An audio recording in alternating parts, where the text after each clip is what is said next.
नमस्कार दोस्तों, स्वागत है आप सबका हमारे नए वीडियो में। मैं हूं सचिन चौल से। आप देख रहे हैं दैनिक फार्मपुर। बीपीएससी टीआरई 3.0 की जो परीक्षा है 1 to 5 वालों की और 6 to 8 वालों की, वो 15 मार्च 2024 को होना है। तो सभी लोग तैयार होंगे, लेकिन कुछ ऐसे कैंडिडेट होंगे जिनके मन में ये सवाल आ रहा होगा कि हमारी तैयारी अधूरी है, तो हम अटेम्प्ट करें या ना करें, या एग्जाम देने जाएं या ना देने जाएं। तो उनके लिए हमारा सजेशन यही है कि वो अटेम्प्ट बचाने के चक्कर में ना पड़े, एग्जाम देने जाए, चाहे जितनी भी दूर सेंटर हो, है ना। दूसरी चीज ये है कि जिनको लग रहा हो कि पेपर टफ आएगा एग्जाम हॉल में बैठ करके, तो पेपर ये सोचना है कि सबके लिए टफ आया होगा, और सबके लिए टफ ही आएगा अगर एक के लिए टफ आया है। ठीक। तो इसके लिए हमें घबराना नहीं है। घबराने से लॉस ही होगा, फायदा तो बिल्कुल नहीं होने वाला है। तो यहाँ पे अब हम ये बताएंगे कि सबसे इंपॉर्टेंट जो चीज होती है जब हम एग्जाम हॉल में बैठते हैं, ठीक, तो ये होता है कि हमारे कंट्रोल में क्या है। मान लो हम एग्जाम देने जाते हैं, तो हमारे कंट्रोल में एक्चुअल में क्या होता है। दो चीजें होती हैं। एक होता है स्मार्ट अप्रोच अपनाएं हम। दूसरी चीज होती है कि एग्जाम क्लियर करना है हमें, ये सोचे हम। तो एग्जाम तो हर कोई क्लियर करना चाहता है, लेकिन क्या सोचने से या चाहने से एग्जाम क्लियर हो जाएगा एग्जाम हॉल में बैठ करके? तो अगर हम ये एग्जाम हॉल में बैठ के सोचेंगे कि एग्जाम क्लियर करना है, कैसे भी क्लियर करना है, तो कोई मतलब नहीं है। इससे आएगा प्रेशर, और हमारे क्वेश्चंस जो सही होने हैं वो भी गलत हो जाएंगे, तो इससे कुछ फायदा नहीं होना है। ठीक। तो वहां पे ये सोचना है कि हमें स्मार्ट तरीका अपनाना है कि हम क्वेश्चंस को कैसे अटेम्प्ट कर सकते हैं, और कितनी जल्दी अटेम्प्ट कर सकते हैं, कितना सही अटेम्प्ट कर सकते हैं। ठीक। ये कंट्रोल में हमारे हो सकता है। हमारे कंट्रोल में ये हो सकता है कि हम जितना फ्री माइंड होंगे, उतना ज्यादा एग्जाम के लिए फायदेमंद होगा। दूसरा पॉइंट है यहाँ पे कि इमोशनलेस हो जाना है हमें।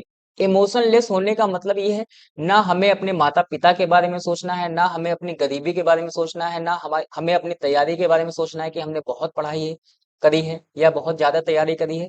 ये सोचना है कि हमने कुछ तैयारी नहीं करी है, या जितनी भी हमने तैयारी करी है वो हमारा बेस्ट था, अब इससे ज्यादा हमसे नहीं हो सकता था। ठीक है। दूसरी चीज ये है कि कुछ भी ये सोचना है कि हमने कुछ भी होना है, लेकिन ये नहीं सोचना है कि हमें एग्जाम निकालना है। हमें एकदम ये सोचना है कि मजे से एग्जाम देना है, स्माइल करनी है खुल के और फ्रीली। जितना एग्जाम में हम हो पाएंगे, एग्जाम हॉल में जितना फ्री माइंड हो पाएगा, उतना ज्यादा हमारे लिए अच्छा होगा। अपने आप को बेवकूफ बनाना है कि हमें या तो ऐसे बेवकूफ बना के चलो, या तो हमें सब कुछ आता है, या सोचो कि हमें जितना आता है उतना बहुत है। ठीक। अब यहाँ पे एक और चीज आती है कि जितना प्रैक्टिकल रखोगे खुद को, उतना ज्यादा फायदा होगा। ठीक। अपने आप को प्रैक्टिकल रखना है, यानी कि प्रैक्टिकल होने का मतलब जिसके हमारे दिमाग में या दिल में क्या होना चाहिए, इमोशंस नहीं आने चाहिए। इमोशंस को हटा दो, ये मैं बार बार रिपीट कर रहा हूँ, उतना ज्यादा फायदा होगा। स्ट्रेटेजी पे कि एग्जाम हॉल में जो एग्जाम होगा, उस एग्जाम को कौन से पर्सपेक्टिव से देखना है हमें। देखो, एग्जाम जो होगा उसमें ना तो हमें टॉप करना है ना, ना ही हमें लूजर बनना है। ना टॉपर बनना है, ना ही हमें लूजर बनना है, क्योंकि लूजर बनेंगे तो एग्जाम नहीं क्लियर होगा। ठीक। टॉपर भी नहीं बनना है। ठीक। तो यहाँ पे इस एग्जाम से हमें क्या करना है, सिलेक्शन लेना है। और सिलेक्शन लेने के लिए जो हम एग्जाम में रिप्रेजेंट करेंगे, जितना हम सही करके आएंगे, उसी के बेस पे हमारी मेरिट बनेगी। ठीक। तो यहाँ पे जो हमारा क्वेश्चन पेपर होगा, वो एग्जाम हॉल में हमारा क्वेश्चन पेपर होना चाहिए, और हम खुद होने चाहिए। अगर आपके दिमाग में यही सिर्फ दो चीजें हैं कि क्वेश्चन पेपर और हम खुद हैं, अगल बगल में हमारे क्या हो रहा है उससे कोई मतलब नहीं होना चाहिए। कितने टीचर्स हैं, कौन से टीचर्स हैं, कितने बच्चे हैं, कितने गर्ल्स हैं, कितने बॉयज हैं, इससे कुछ मतलब नहीं होना चाहिए। तो ही ज्यादा फायदा है, जितना हम अपने दिमाग को पीस पहुंचा सकते हैं। ठीक। अब आता है हमारा क्वेश्चन पेपर। क्वेश्चन पेपर में 150 क्वेश्चंस होने हैं। एक होगा पार्ट वन। पार्ट वन में हमारे पास क्या होंगे, 30 क्वेश्चन होंगे। 30 क्वेश्चन में से 8 क्वेश्चन जो होंगे वो इंग्लिश के होंगे, 22 क्वेश्चन हमारे हिंदी के होंगे। अब यहाँ पे हमें क्या करना है, 9 मार्क्स लाने हैं, पासिंग मार्क्स सिर्फ क्लियर करना है। तो ये जो हमारा पार्ट वन लैंग्वेज वाला है, क्योंकि ये लैंग्वेज वाला पार्ट जो है 6 to 8 के लिए भी है और 1 to 5 के लिए भी है, सबके लिए क्या है, कॉमन है। लेकिन यहाँ पे अपना दिमाग यूज करना है। क्या दिमाग यूज करना है कि इस सेक्शन को हम किस हिसाब से देखें, टाइम सेविंग के हिसाब से। अगर हम टाइम सेव कर लेते हैं तो ज्यादा फायदेमंद है। इस सेक्शन को अगर हम 4 से 5 मिनट में अगर कर लेते हैं तो बहुत ज्यादा फायदा है, क्योंकि इस सेक्शन को ज्यादा टाइम देने का कोई मतलब नहीं है, क्योंकि ये क्वालिफाई नेचर का है। अगर हमारे पास इस सेक्शन से 9 क्वेश्चंस अगर हमें लगता है कि 15 क्वेश्चन करने से 9 क्वेश्चन सही हो जाते हैं, तो वेल एंड गुड है और आगे बढ़ जाना है। पूरे 30 क्वेश्चन अटेम्प्ट भी ना करो। अगर जिनको ज्यादा डर लग रहा है वो अटेम्प्ट कर सकते हैं, लेकिन टाइम इस सेक्शन में देने का कोई फायदा नहीं है। अगर यहां से इस सेक्शन से जो टाइम बचाओगे आप, वो अदर सेक्शन में अगर यूटिलाइज कर लोगे तो वो ज्यादा फायदेमंद होगा, वो ज्यादा चालाकी वाला सेक्शन रहेगा, ज्यादा मतलब बहुत ज्यादा फायदा मिलने वाला है। ठीक। दूसरी चीज आती है कि 120 क्वेश्चंस होते हैं, पीआरटी के लिए पार्ट 2 बोला जाता है। ठीक है। तो 120 क्वेश्चन जिसमें होंगे हमारे अलग अलग सेक्शन के, math, reasoning, international movement, geography, Bihar GK, यही सब रहने वाला है। ठीक। अब यहाँ पे आता है पार्ट 2 के बारे में, जो कि पीआरटी का हिस्सा होगा। 120 क्वेश्चंस होंगे। अब इस 120 क्वेश्चंस को कैसे अटेम्प्ट करना है? सबसे पहले इस क्वेश्चंस पेपर को, यानी कि इन 120 क्वेश्चंस को जितने बार, यानी कि जितनी बार आप अटेम्प्ट कर सकते हो उतना ज्यादा फायदा है। जितनी बार अटेम्प्ट करने का मतलब ये है कि एक क्वेश्चन पेपर को अगर 2 से 3 बार में अगर करते हो, ठीक, तो ज्यादा फायदामंद होगा। क्योंकि जो हमारा पहला स्टेप है वो क्या होना चाहिए, जो क्वेश्चंस 100% आता है वही करना है, और विद इन सेकेंड करना है, यानी कि ज्यादा टाइम नहीं देना है।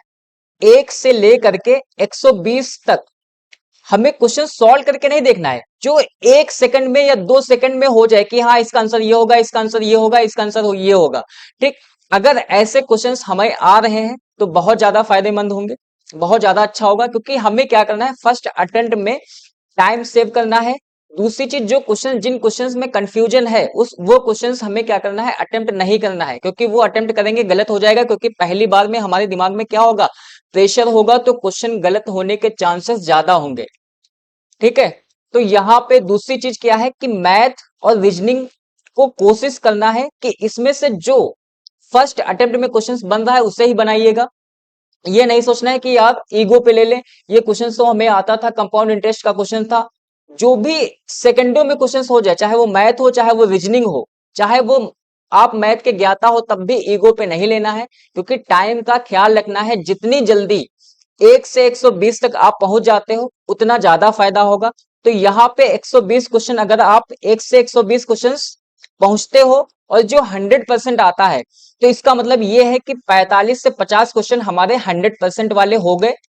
ठीक है। क्योंकि मैथ और रीजनिंग जो आपको आता होगा वो 100% आता होगा, यानी कि 1 नंबर दे के ही जाएगा। और मैथ और रीजनिंग के 32 क्वेश्चन है। ठीक।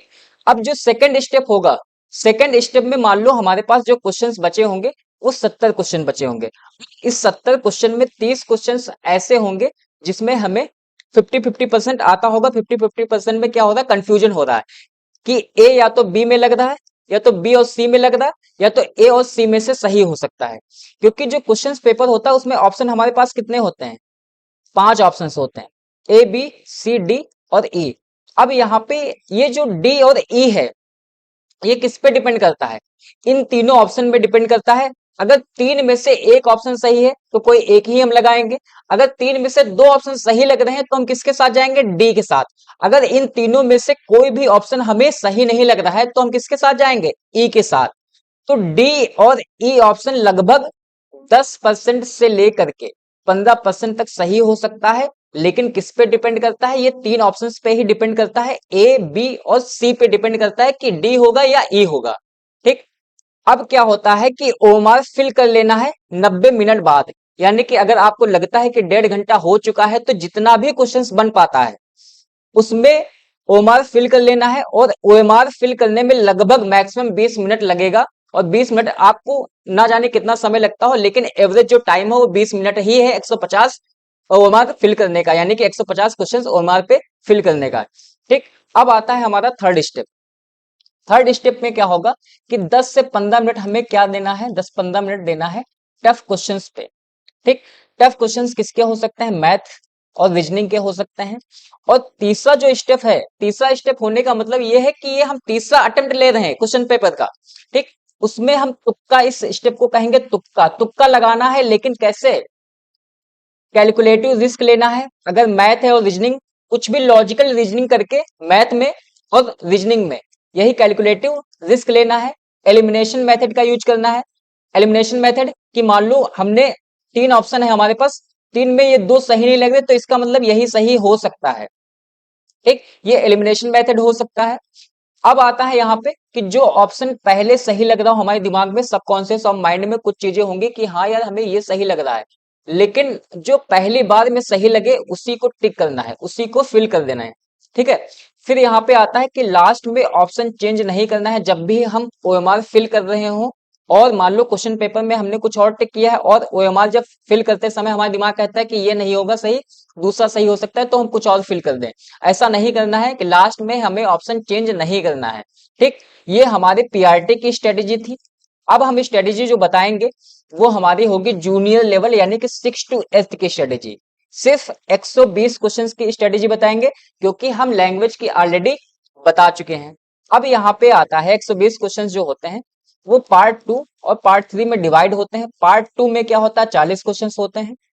इन 40 क्वेश्चंस में हमारे पास क्या होता है, इंडियन नेशनल मूवमेंट, ज्योग्राफी हो जाती है, और साइंस, मैथ, बिहार जीके और करंट अफेयर रहता है, ये रहता है। तो इनके 8-8 क्वेश्चंस होते हैं, जो कि किसको किसको करने होते हैं, साइंस को भी, साइंस वालों को भी करने होते हैं और सोशल साइंस वालों को भी करने होते हैं। ठीक, अब यहाँ पे साइंस वालों के लिए ये जो साइंस वाला सेक्शन है वो मैथ वाला सेक्शन है, ये आसान होगा, लेकिन इस साइंस वाले का जो कंपटीशन है वो सोशल साइंस वाले से नहीं होना है। ठीक, किससे होना है, साइंस वाले का जो कंपटीशन है वो साइंस वालों से ही होना है, और सोशल साइंस वालों का जो कंपटीशन है वो सोशल साइंस वालों से ही होना है। तो अगर सोशल साइंस वाले को मैथ के क्वेश्चंस नहीं आ रहे हैं या साइंस के क्वेश्चंस नहीं आ रहे हैं तो घबराना नहीं है। ठीक, हमने क्या कहा कि ये 40 क्वेश्चंस, 40 में से अगर फर्स्ट अटेम्प्ट में आपके पास 10 क्वेश्चन भी 100% सही बन रहे हैं तो उन्हीं को सबसे पहले करना है। हमेशा ये एग्जाम में सोचना है कि टाइम का खेल है, अगर हम पहली बार में 100% वाले क्वेश्चंस पहले कर लेते हैं कम समय में तो वो ज्यादा बेनिफिशियल रहेगा। ठीक, और किसी भी क्वेश्चन में उलझना नहीं है। अगर उलझ गए तो पेपर वहीं पे समझ लो, समझ लेना कि वहीं पे पेपर चला गया अगर उलझ गए। ठीक, अपने आप को संभालना है, ज्यादा किसी एक के क्वेश्चंस में ईगो में आकर के कुछ भी मतलब दिमाग नहीं लगाना है ज्यादा। ठीक, ये सोचना है कि अगर हमारे पास ये 40 क्वेश्चन नहीं हो पा रहे तो ऑलरेडी हमारे पास सब्जेक्ट्स के 80 क्वेश्चंस बचे हैं, पहले हम उनको वहां तक 120 तक पहुंचे। तो सबसे पहले ये एम होना चाहिए कि हम 150 क्वेश्चन या 120 क्वेश्चन तक पहुंचे, उसके बाद हम सोचेंगे कि दूसरे अटेम्प्ट में हमें क्या करना है, कैसे करना है। ठीक है, तो यहाँ पे ये हो जाता है। उसके बाद पार्ट 2 आता है हमारा, पार्ट 3 आता है सोशल साइंस के लिए। सोशल साइंस के लिए किसी के पास, किसी ने हिस्ट्री ली होगी और पॉलिटी ली होगी, और किसी ने ज्योग्राफी या इकोनॉमिक्स ली होगी। हमें इसके बारे में उतनी नॉलेज नहीं है, लेकिन ये कंफर्म है कि हिस्ट्री होगा। हिस्ट्री के लगभग शायद 40 क्वेश्चन हो सकते हैं और दूसरे सब्जेक्ट के 40 क्वेश्चंस होंगे। ठीक, तो इन लोगों को टाइम तो लगना नहीं है क्योंकि क्वेश्चंस, हाँ, लेकिन हमने क्या कहा कि पेपर जो है लगभग 2 से 3 अटेम्प्ट में करना है। ठीक, पहले अटेम्प्ट में हमें 100% जो आ रहा है वो करना है, दूसरे अटेम्प्ट में 50-50% वाले क्वेश्चंस को करना है। ठीक, तीसरे अटेम्प्ट में लॉजिकल रिस्क लेना है, यानी कि तुक्का सही से लेना है। लेकिन जो तीसरा स्टेप करना है वो कब करना है, जब ओएमआर फिल कर लेनी है। ठीक, ये तो हो गया सोशल साइंस पार्ट 3 की स्ट्रेटेजी। अब यहाँ पे हम बताएंगे पार्ट 3 साइंस की स्ट्रेटेजी। इसमें क्या होगा, फिजिक्स होगा, केमिस्ट्री होगा, बायो होगा और मैथ होगा। ठीक, मैथ के 40 क्वेश्चन होंगे, फिजिक्स के अप्रोक्सीमेटली हम ये कह सकते हैं 16 क्वेश्चन हो सकते हैं लगभग, और केमिस्ट्री के 12 क्वेश्चन हो सकते हैं, और बायो के 12 क्वेश्चन हो सकते हैं। तो यहाँ पे क्या करना है, सबसे पहले इसमें फिजिक्स और मैथ में टाइम लग सकता है, केमिस्ट्री और बायो में उतना टाइम नहीं लगेगा। ठीक, लेकिन जिसमें कम समय लगे, पहला जो हमारा स्टेप वही है कि जिसमें कम समय लगे, जिसमें टाइम सेव हो जाए, जो हमें 100% आता है, कम समय में आता है, वो हमें क्वेश्चंस करना है। ठीक, मैथ का क्वेश्चन हो, चाहे वो फिजिक्स का क्वेश्चन हो, चाहे वो केमिस्ट्री का क्वेश्चन हो, चाहे वो बायो का क्वेश्चन हो, जिसमें कम समय लगे और जो 100% आता है वही हमें पहली बार में क्वेश्चंस अटेम्प्ट करना है। दूसरी बार में हमें क्या करना है कि वो क्वेश्चंस करना है जो हमसे हो सकते हैं। ठीक, जो हमसे एकदम मतलब हो सकते हैं, अगर जरा सा भी हम और दिमाग लगाएंगे या हल्का सा टाइम लगाएंगे वो क्वेश्चन अटेम्प्ट करना है। तीसरे स्टेप के लिए ओएमआर फिल कर लेनी है, उसके बाद तीसरे स्टेप्स के लिए हमें लॉजिकल रिस्क, तुक्का लगाना है। ठीक, जो बिल्कुल नहीं आता उसी में तुक्का लगाना है, वो लास्ट स्टेप होना चाहिए हमारा। ठीक है। घबराना बिल्कुल नहीं है, क्योंकि एक क्वेश्चन मान लो एकदम से आ गया कि यार ये क्वेश्चन नहीं हो रहा है, तो ये सोचना है कि हमारे पास और भी क्वेश्चंस हैं ऑलरेडी। ठीक है, तो बिल्कुल घबराना नहीं है, ऐसे ही पेपर अटेम्प्ट करना है। तो अगर वीडियो अच्छा लगा है तो इस वीडियो को लाइक और शेयर जरूर कर देना अपने दोस्तों में, और चैनल को सब्सक्राइब जरूर कर दें। तो मिलते हैं नेक्स्ट वीडियो में, तब तक के लिए जय हिंद दोस्तों।